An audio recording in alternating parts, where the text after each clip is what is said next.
Hello students, आज हम आपके साथ ये पोलराइजेशन चैप्टर का एक टॉपिक डिस्कस करेंगे जो आपके एक्स्ट्रा नॉलेज के लिए है।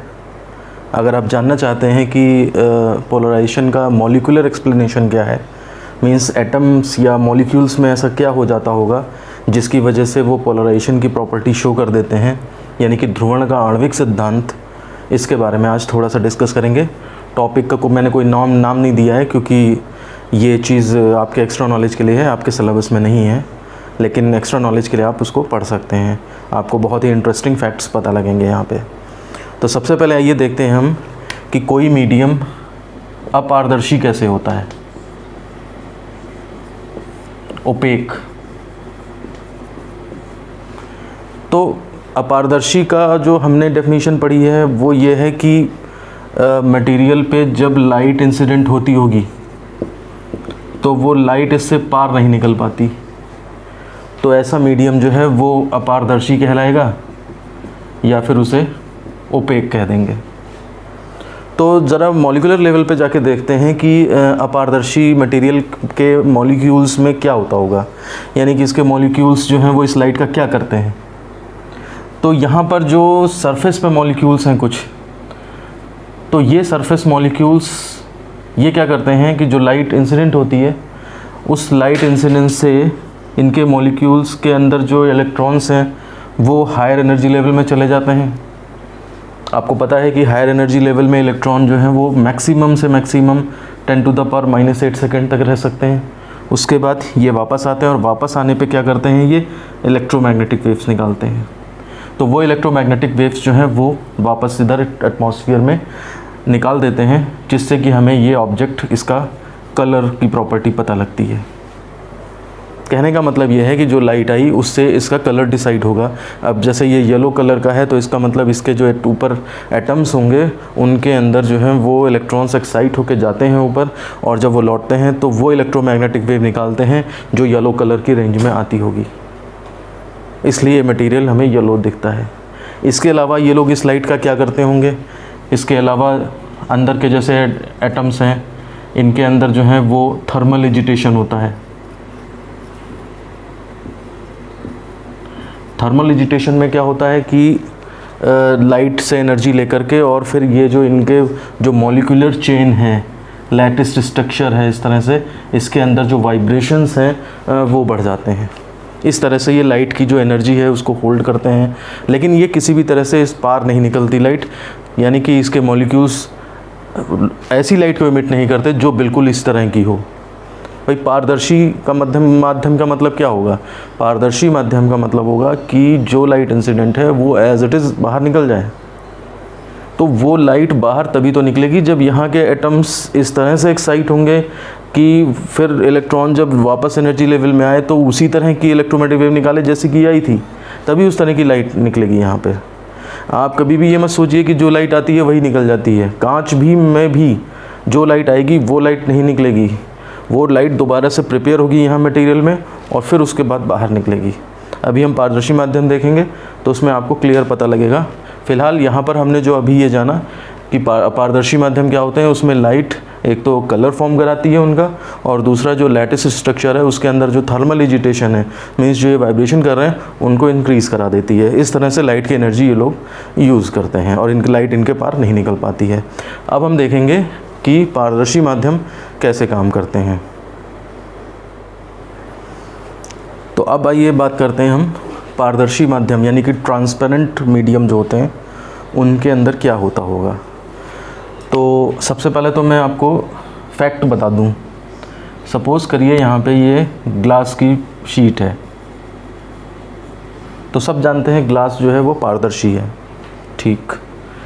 इसमें अगर लाइट इंसिडेंट होती है तो इसके अंदर के जो मॉलिक्यूल्स हैं उनके पास ऐसे एनर्जी लेवल्स नहीं होते हैं कि वो इस लाइट को होल्ड कर सकें।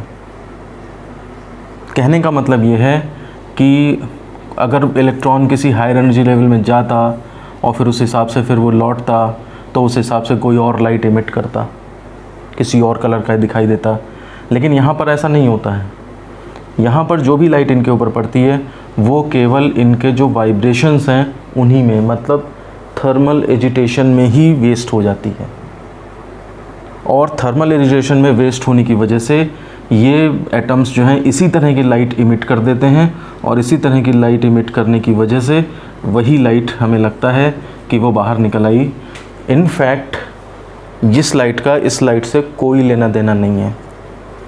ये लाइट मैं भी बात कर रहा था, दोबारा से इस मटेरियल ने प्रिपेयर करी है, और वो वाली लाइट इंसिडेंट थी। ये बात अलग है कि ये भी और ये भी सेम प्रॉपर्टी की हैं। भाई लाइट तो लाइट है, इलेक्ट्रोमैग्नेटिक वेव इलेक्ट्रोमैग्नेटिक ही है, चाहे वो सोर्स ऑफ मीडियम कहीं से भी हो।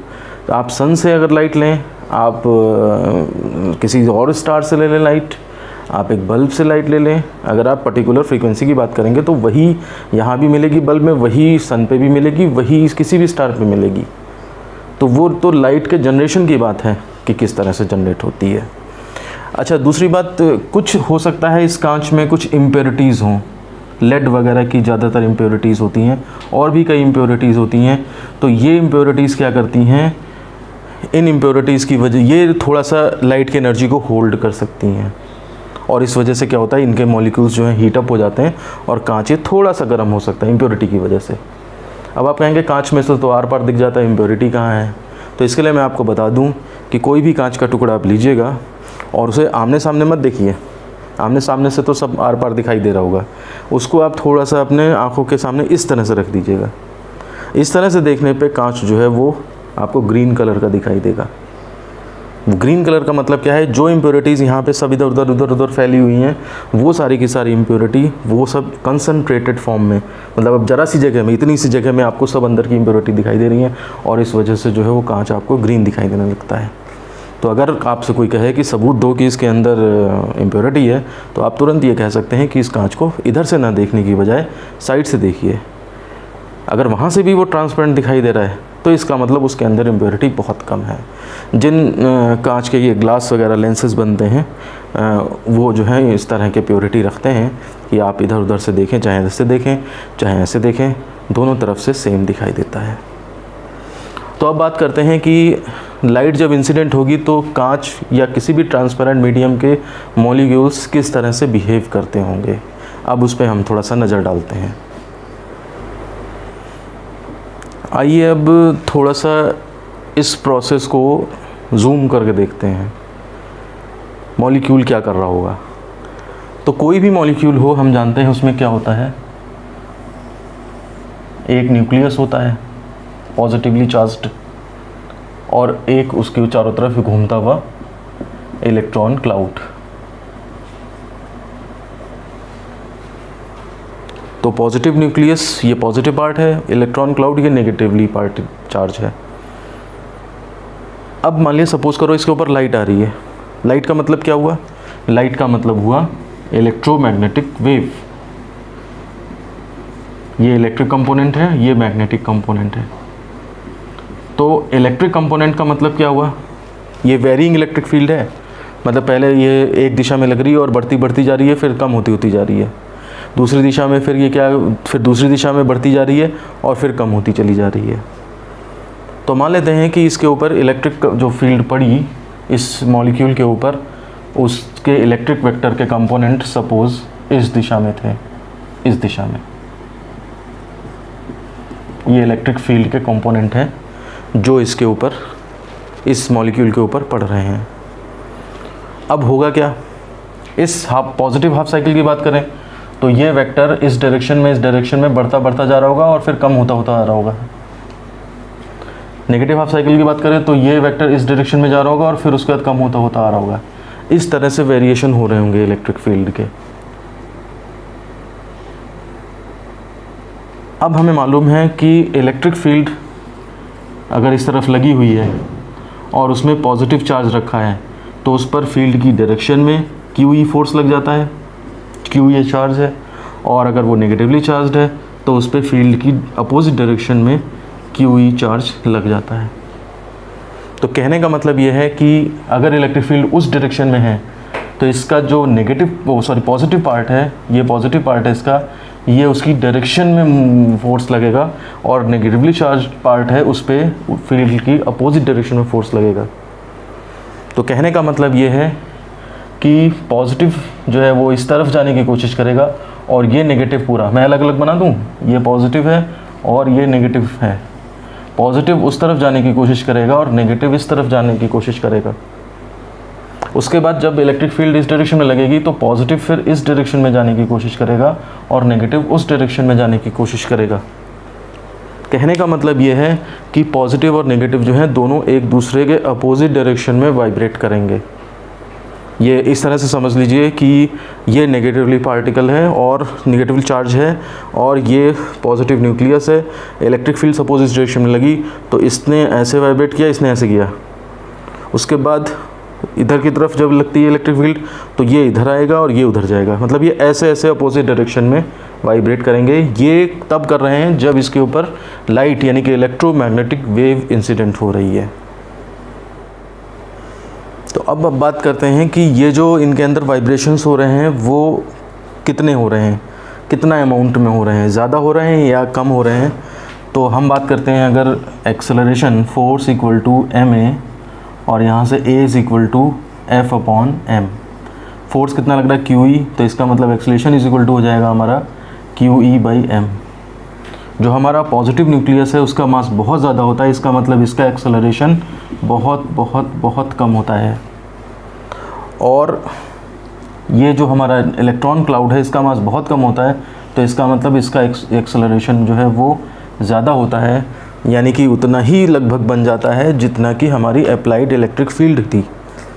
मतलब इलेक्ट्रिक फील्ड जिस हिसाब से वाइब्रेट करेगी, ये पॉजिटिव नेगेटिव साइकिल्स में जिस हिसाब से वाइब्रेट करेगी, हमारा जो नेगेटिव क्लाउड है वो भी उसी सेम रेट से जो है वो वाइब्रेट करना स्टार्ट कर देता है। अब एक और फैक्ट है फिज़िक्स में, इसमें कई सारी फिज़िक्स इन्वॉल्व हो रही हैं। इलेक्ट्रोमैग्नेटिक वेव्स इन्वॉल्व हो रही है, मॉलिक्यूलर लेवल वाली फ़िज़िक्स ये इन्वॉल्व हो रही है हमारी। और देखिए कंसेप्ट हम एक लगाने जा रहे हैं कि जो ये इलेक्ट्रोमैग्नेटिक वेव्स होती हैं उनका जनरेशन कहाँ से होता है। तो इलेक्ट्रोमैग्नेटिक वेव जो है हमेशा ध्यान रखिएगा ऑसिलेटिंग चार्ज से जनरेट होती हैं। अगर हमारे पास चार्ज है और वो ऑसिलेट कर रहा है तो उससे इलेक्ट्रोमैग्नेटिक वेव्स जनरेट हो जाती हैं। अब देखिए यहाँ पे ये जो इलेक्ट्रॉन क्लाउड है हमारा, इसका जो वाइब्रेशंस हैं वो सेम इसी की तरह हैं। तो अगर ये इलेक्ट्रॉन क्लाउड यानी कि हमारे इलेक्ट्रॉन वाइब्रेट कर रहे हैं सेम उसी रेट से, तो इसका मतलब एक्सलेटिंग चार्ज से इलेक्ट्रोमैग्नेटिक वेव फिर जनरेट होगी। कहने का मतलब है जो एटम्स हैं इसके अंदर, इनके नेगेटिव पार्ट के वाइब्रेशन से इलेक्ट्रोमैग्नेटिक वेव फिर से जनरेट होती है, और जिसका जनरेशन रेट वही होता है जिससे ये बनी थी। यानी कि अगर इस वाले लाइट से बनी थी तो उसी तरह की लाइट जो है ये यहाँ से फिर से निकलने लगती है। तो ये हमने मॉलिक्यूलर लेवल पे एक्सप्लेन किया जाके कि ग्लास के एटम से लाइट पार कैसे निकल जाती है। तो अब आप ये क्लियर कट जान चुके होंगे कि ग्लास उस लाइट को पार नहीं करने दे रहा है। अदरवाइज़ ग्लास तो पूरी एक लेयर है, ये किसी चीज़ को, ये पानी नहीं निकल रहा है यहाँ से, कोई और चीज़ यहाँ से नहीं निकल रही, लाइट कैसे निकल जाएगी। तो लाइट एक्चुअली नहीं निकल रही है, लाइट एक दूसरी लाइट को फॉर्म कर रही है और वो वहाँ से निकल रही है। और किस तरह से वो फॉर्म होती है वो हमने मॉलिक्यूलर लेवल पे देखा। इतना सब जानने के बाद अब हम जान पाएंगे कि पोलराइजेशन किस तरह से होता है मटेरियल में। जैसे टूरमैलाइन क्रिस्टल है या क्वार्ट्ज क्रिस्टल है, ये ध्रुवण की प्रॉपर्टी शो करते हैं, तो ये प्रकाश को ध्रुवित कैसे कर देते हैं। आइए अब उसके बारे में डिटेल से देखते हैं। तो जो पोलराइजिंग मटेरियल होते हैं, जो यानी कि प्रकाश का ध्रुवण करते हैं, उनकी खासियत क्या होती है। उनकी खासियत ये होती है कि उसमें जो एटम्स होते हैं वो बहुत ज़्यादा टाइटली बाउंड होते हैं, क्लोजली पैक्ड होते हैं इस तरह से ये, और ये लंबी लंबी चेन बना देते हैं इस तरह की। जबकि जो नॉर्मल मटेरियल होते हैं उनमें आराम से लैटिस स्ट्रक्चर में इस तरह से मॉलिक्यूल्स रखे रहते हैं। अब इस तरह के मॉलिक्यूल्स में अगर मान लिया सपोज़ करिए इस तरह के इलेक्ट्रिक कंपोनेंट वाली लाइट अगर पड़े, तो इनका जो इलेक्ट्रॉन क्लाउड है, जैसे अभी मैंने एक्सप्लेन किया था, इनका इलेक्ट्रॉन क्लाउड उसी डायरेक्शन में वाइब्रेट कर लेगा। अगर ये इधर जा रहा है तो ये इस तरफ आएगा, ये इधर जा रहा है तो इस तरफ आएगा, और यानी कि इसी डायरेक्शन वाली इलेक्ट्रोमैग्नेटिक वेव ये लोग निकाल देंगे। अगर इस तरह की लाइट आ जाए तो ये इस तरह वाइब्रेट कर लेंगे। और उसी डायरेक्शन में वाली उसी डायरेक्शन के इलेक्ट्रिक कंपोनेंट वाली लाइट निकाल देंगे। अगर इधर से आ जाए लाइट इस तरह, तो ये इस तरह से वाइब्रेट कर लेंगे। कहने का मतलब ये है कि यहाँ पर मॉलिक्यूल को वाइब्रेट करने की फ्रीडम है, वो जिधर से भी चाहे उधर से वाइब्रेट कर लेगा और उसी डायरेक्शन का इलेक्ट्रिक कंपोनेंट निकालेगा। तो जो इंसिडेंट लाइट का कंपोनेंट है वही मटेरियल उसका निकाल देगा। तो नॉर्मली किसी भी हम सब्सटेंस से अगर जैसे ग्लास वास से लाइट पास कराएं तो वो पास तो कर देगा और जैसी इलेक्ट्रोमैग्नेटिक वेव आई वैसे निकाल देगा, उसके इलेक्ट्रिक कंपोनेंट में कोई चेंज नहीं करेगा, क्योंकि ये फ्री है वाइब्रेट करने के लिए।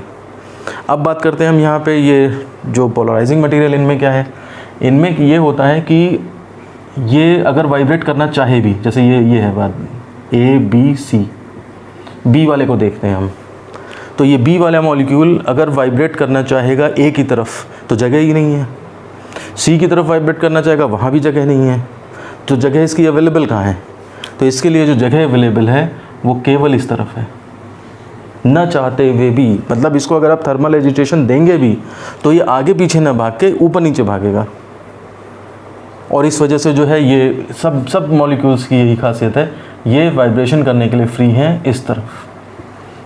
मान लिया अब इस पे मैं इसी तरह की इलेक्ट्रोमैग्नेटिक वेव इस डायरेक्शन में डालता हूँ जिसमें इलेक्ट्रिक वेक्टर का कंपोनेंट इस डायरेक्शन में है, तो जब इनको ये एनर्जी मिलेगी तो ये वाला एनर्जी मिल गई है, लेकिन उस डायरेक्शन में जगह ही नहीं है ज़्यादा। वो कर क्या सकता है, वो करेगा तो ऐसे ही ऐसे करेगा बस। जब वो फंसा हुआ है दो मॉलिक्यूल के बीच में तो वो वाइब्रेशन को एक ही पॉसिबल डायरेक्शन है उसके लिए, और इस वजह से क्या होगा, जब इसका इलेक्ट्रॉन क्लाउड इस तरह वाइब्रेट करेगा तो इससे जो निकलेगी इलेक्ट्रोमैग्नेटिक वेव वो इस तरह की निकलेगी। मैं चाहे इस तरह एजिटेशन दूं, मैं चाहे इलेक्ट्रोमैग्नेटिक वेव इस तरफ डालूं, मैं चाहे इस तरफ डालूं, मैं चाहे इस तरफ डालूं, मैं चाहे कैसे भी डालूं, इसने केवल ऐसे ही निकालना है। तो इसका मतलब क्या हुआ, इसका मतलब ये हुआ कि चाहे मैं कोई भी कंपोनेंट डालूं ये वाइब्रेशन केवल इस तरफ करेगा। इसका मतलब इलेक्ट्रिक वेक्टर के कंपोनेंट केवल एक ही डायरेक्शन में आएंगे।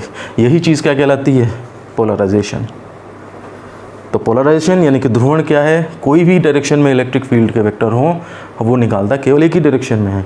और अगर मैंने इस तरह डाल दिया तो इस तरह से तो ये इसको बिल्कुल एजिटेट नहीं कर पाएगा, ये कोई कंपोनेंट नहीं निकालेगा। तभी कहते हैं क्रॉस्ड कंडीशन में कोई लाइट नहीं निकलती है। तो इस तरह से हम देखते हैं कि ध्रुवण जो है वो मॉलिक्यूलर लेवल पे एक्सप्लेन किया जाता है। बहुत ही इंटरेस्टिंग पार्ट है ये, लेकिन चूँकि आपके 12th लेवल पे और पॉलीटेक्निक लेवल पे ये सिलेबस में नहीं है, इसलिए हमने इसको कोई टॉपिक का नंबर नहीं दिया था, लेकिन आपकी एक्स्ट्रा नॉलेज के लिए हमने इसको डिस्कस किया। आशा करता हूँ आपको ये वीडियो समझ में आया होगा, इसमें जो कॉन्सेप्ट्स बताए हैं वो क्लियर हुए होंगे आपके। अगर आपको हमारा वीडियो पसंद आया तो इसको लाइक करें और इसके ऊपर कमेंट ज़रूर करें। साथ ही साथ अपने चैनल सब्सक्राइब नहीं किया है तो इसे सब्सक्राइब कर लें, बेल का आइकन प्रेस कर दें और ऑल सेलेक्ट कर लें, ताकि जैसे ही कोई वीडियो हम अपलोड करें वो आप तक सबसे पहले पहुँचे। तो मिलते हैं आपसे नेक्स्ट वीडियो में। धन्यवाद।